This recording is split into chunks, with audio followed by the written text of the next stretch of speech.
My wife used to work nights at a hotel on the Oregon coast. She got the night audit shift, which basically meant she was alone at the front desk until sunrise. It sounded easy, but I don't know how she managed with all the things that happened there, especially with that one room, 303. Room 303 was the least rented room in the building. No one liked being near it.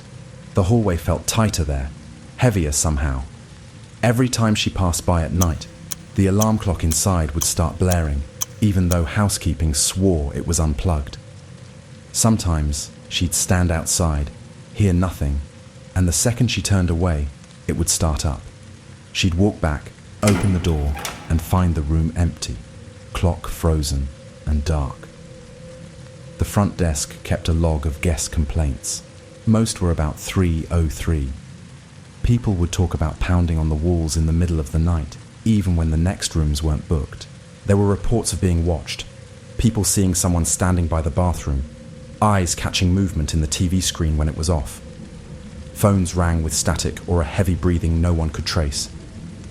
The alarm clock would go off at random times, even if it had been unplugged for days, and the bathroom light would flicker or turn itself on just as someone got into bed. Whispers, hissing, sometimes even full words no one could repeat. There was the other stuff too, the kind of thing that comes with working alone at night in a place full of strangers. Guys trying to pull her by the arm when she brought new towels. Some calling her from their rooms for company. Others drunk, standing in the lobby at 3 a.m., watching her for too long. She'd tell me about checking the cameras while she worked, always glancing over her shoulder because being alone there didn't feel right. She stopped working nights after a while. I don't blame her. There are places where the air never feels empty, rooms where even electricity can't be trusted, and doors that are better left shut.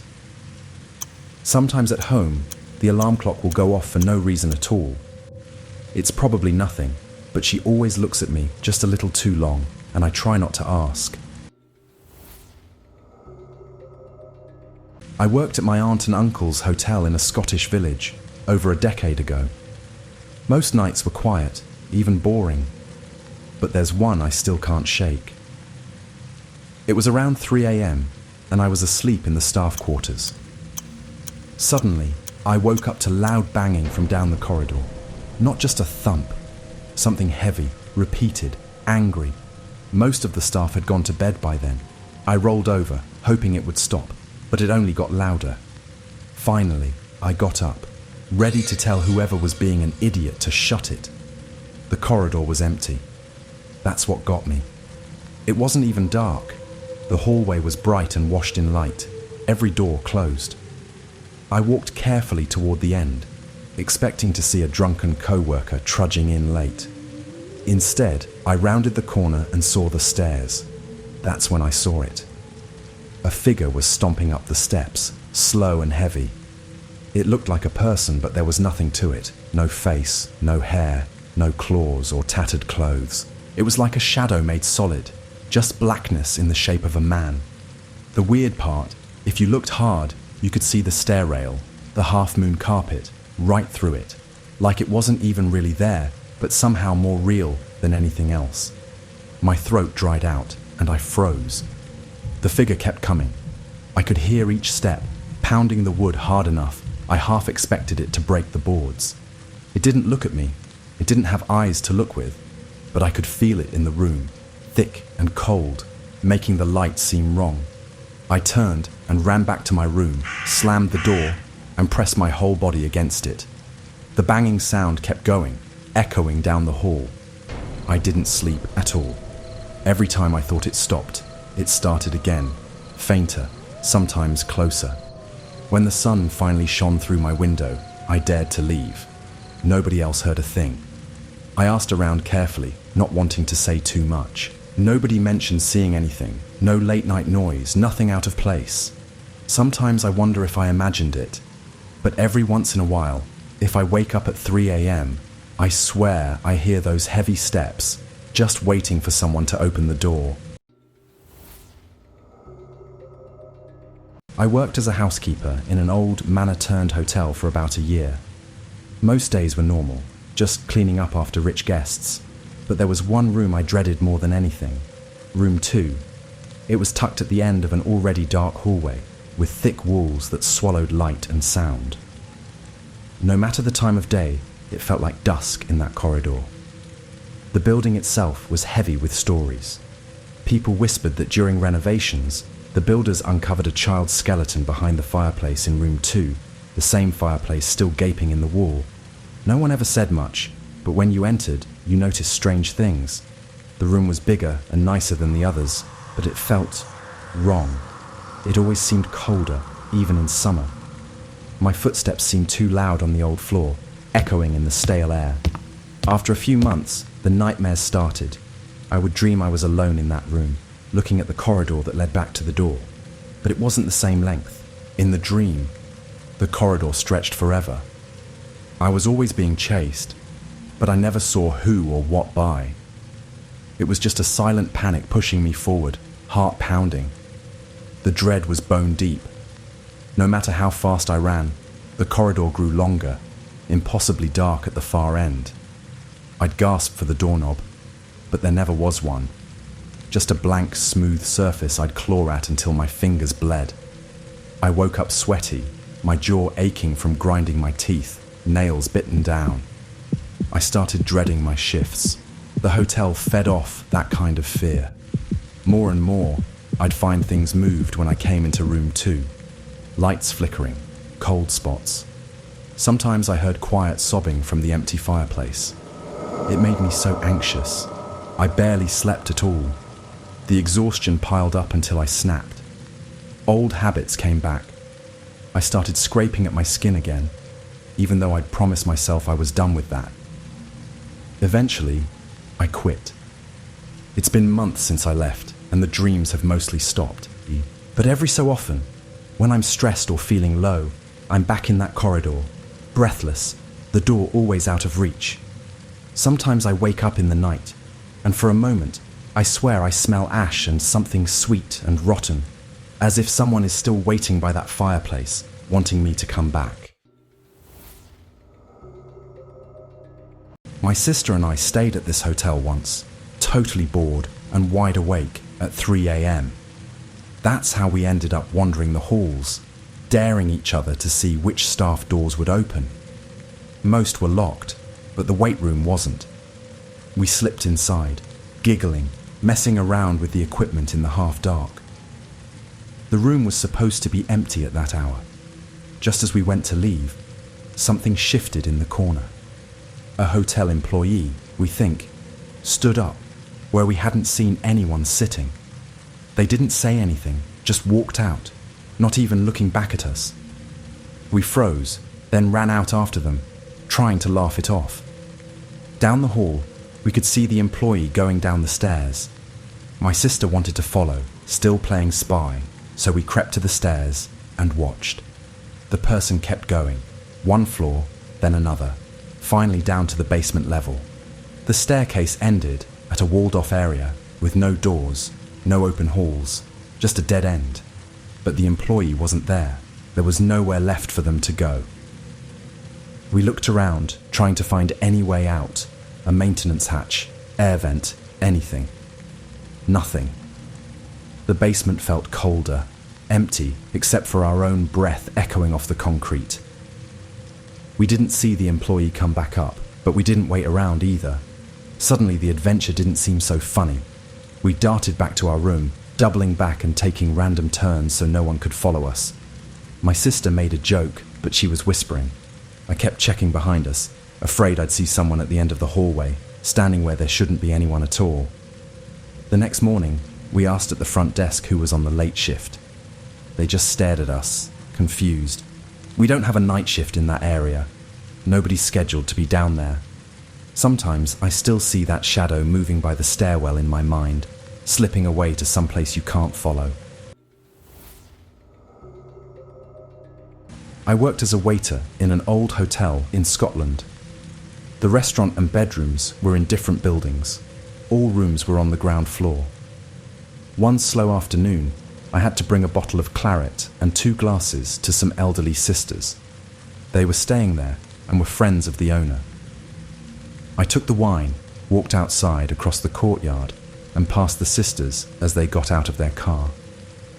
I was told no one else was in the building except the owner and staff. I knew about a ghost story, a woman in a grey dress who had hanged herself long ago. When I went inside the main building, the hall was quiet and dark. At the end of the hall, I saw a figure slowly moving away from me. She wore a faded Victorian dress, but her head was missing. There was only a blank space where it should have been. I froze, holding the tray tight. The figure moved silently, like a shadow. It was very cold in the air. I watched for a few seconds, heart pounding. Then the figure stopped and turned toward me.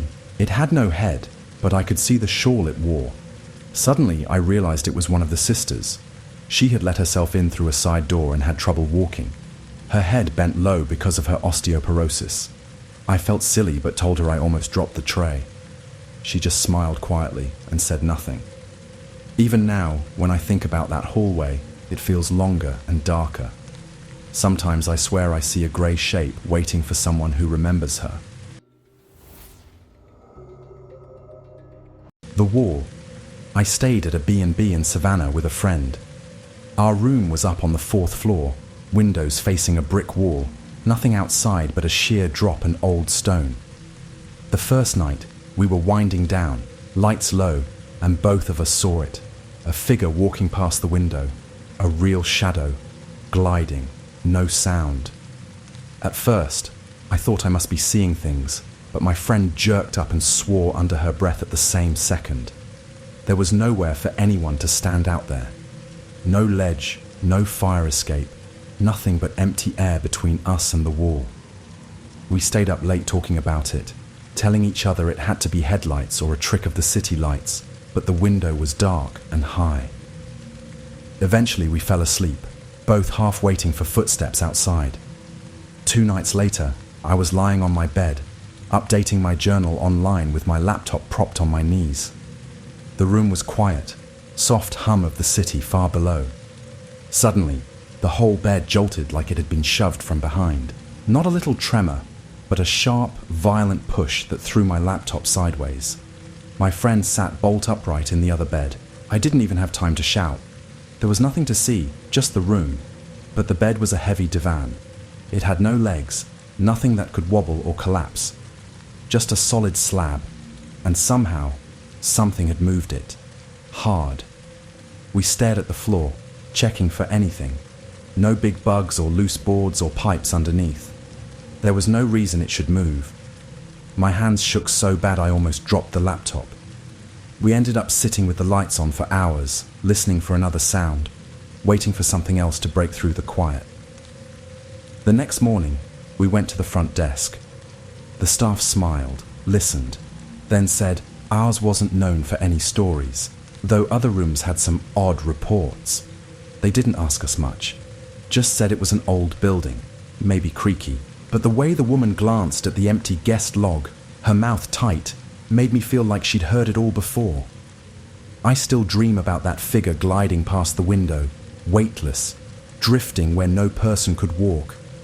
And sometimes, just as I start to fall asleep, I feel the mattress lurch beneath me, as if something is still waiting for a way back in.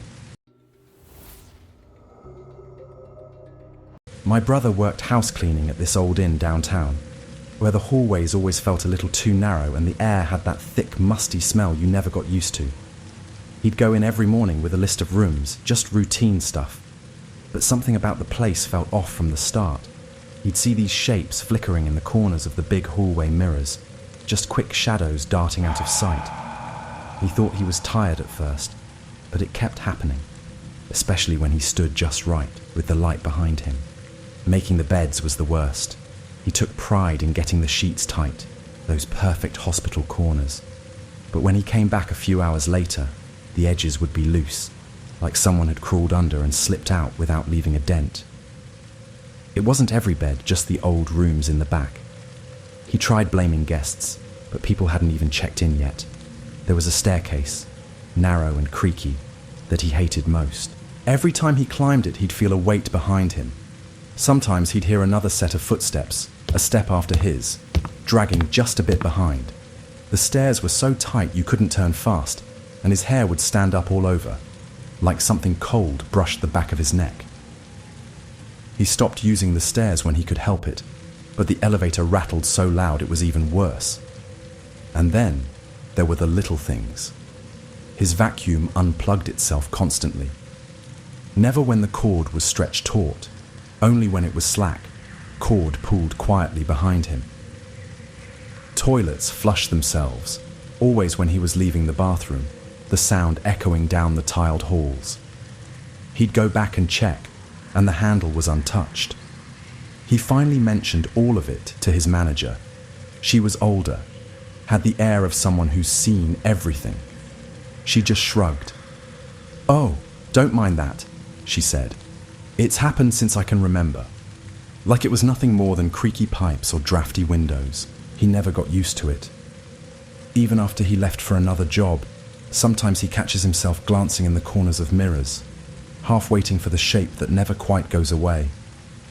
And sometimes, late at night, he swears he hears footsteps on the stairs behind him, still keeping pace, just a second too late. My mum would always tell me stories about the house she lived in prior to marrying my dad being haunted. Her family was large, and she had 2 young brothers and a 2-year-old nephew. At first, she thought the boys were up to mischief, so she disregarded strange occurrences like belongings being moved in her room, or her neatly made bed being torn up when she got home, or sometimes clothes being thrown on the floor. One thing she'd always notice was a smell of women's perfume, which she thought strange since it wasn't a scent any of the women of the house wore. Come wedding time, and my mum has her wedding dress hanging on the back of her bedroom door, and this time has gotten a lock for it to keep the boys out. Upon coming home the night before her wedding, she unlocks her door and finds her wedding dress hanging from the ceiling fan, going full blast, and then begins to think freaky shit has actually been going on. Later that night, she's awakened by a noise but can't see anything but feels a presence. And when she jumps up to turn on her bedroom lights, there is a butt print on the foot of her bed, and she can smell the perfume again. These were always just made up to me. In 6th grade, I met this kid, and he was strange to say the least. This is the year 2000, and he wore Beatles shirts and would talk about hippie stuff to me, a 10-year-old. Sometimes he would tell me these spooky stories about his house, and how it was haunted by some lady who killed herself because her husband was cheating on her. Apparently this was common knowledge, as he was the first mayor of our town. Anyways, this lady would play pranks on them, like moving objects, unlocking and locking doors, scents, etc. And I was like, man, you are just as crazy as my mum. So, my mum and I were out driving one day, and she stops the car and goes, "That's the house I told you the stories about," which I'd kind of known. My mum lived in a lot of places. And lo and behold, my freaking classmate is standing in the driveway. To this day, when I doubt stories about haunted places, I always remember their stories. My aunt lived on the Isle of Arran, and for years she worked in Brodick Castle. Everyone who's been there will tell you it's haunted. People hear footsteps in empty halls and doors slam when no one's nearby. You get told those stories on your first day, but there's one that always stuck with me. A guest and his dog, staying overnight when the castle was still open for guests. They were given one of the upper rooms facing the sea. Old stone walls, heavy doors that drag on the floor when you open them. That first night, the owner woke up just before dawn. It was colder than when he'd gone to sleep. He fumbled for his dog in the dark, calling quietly, but the bed was empty. A click of claws on floorboards sounded from the corridor outside. He pulled on his jacket and hurried out, calling for the dog. At first, he couldn't see anything. The castle's hallways are long, with arches that swallow every bit of light. Then, at the far end of the hallway, he spotted his dog. It was walking calmly into the blackness, head tilted as if someone unseen was walking beside it, not sniffing or scared, just looking up and following the pace of this invisible presence. He shouted, but the dog didn't turn. Just steady, almost relaxed, as if caught in conversation. The owner ran after, heart pounding, but every step seemed to echo, and nothing closed the gap between him and the dog. The dog's head moved as if looking up to meet someone's eyes. No one was there. Nothing but stone walls and a draft that carried every footstep away. He reached the place where the dog disappeared around the corner. There was nothing. The hallway was silent, empty. His voice sounded thin. He finally found the dog waiting by a heavy oak door at the very end, tail wagging, eyes still fixed on the darkness next to it. Like someone was standing there, invisible, keeping it company. My aunt says dogs always know when something strange is around. She'd never let her own stay in the castle at night. The next morning, the guest checked out. He said nothing, but he left a door propped open, like he didn't want it to close behind him. Every time I visit, I keep an eye on the corners, half expecting to see a dog walk past, looking up at something only it can see, leading the way into the shadows. The room above me was empty. At least, that's what they told me. I didn't believe it then, and I still don't. It started late at night, after a long day of travel. I just wanted to sleep, but this noise kept dragging me back to the edge of waking. At first, it was soft and far off. A slow scrape, like a table or chair being pulled across the floor. It wasn't steady, but every few minutes, it happened again. Quiet footsteps, the scraping sound, then silence. I checked the clock. It was close to midnight, and I was dead tired. I told myself it was just the hotel settling, maybe the cleaning staff after hours. But the sounds kept coming, more deliberate, louder like furniture shifting around. I couldn't ignore it anymore. After what felt like 2 hours, I called the front desk, voice shaking. They said they'd send security to check the room above me. A few tense minutes later, the guard knocked on my door. He looked confused. "There's no one in the room above," he said. "No guest, no staff, nothing." I asked if anyone was supposed to be there. Number. The room was empty for weeks, but the noise didn't stop, even after they checked. I tried to stay calm, but my heart was hammering. Every scrape made my skin crawl. I was sure someone, or something, was there, just beyond the thin walls. I packed in the dark and asked for another room. The next night was silent, but when I left for the day, I peeked at the empty room above. No furniture moved, no sign anyone had been there. Just a quiet room, waiting. Sometimes silence is worse than noise, because it means whatever made those sounds didn't need to be seen. It just wanted to be heard, and it still haunts me.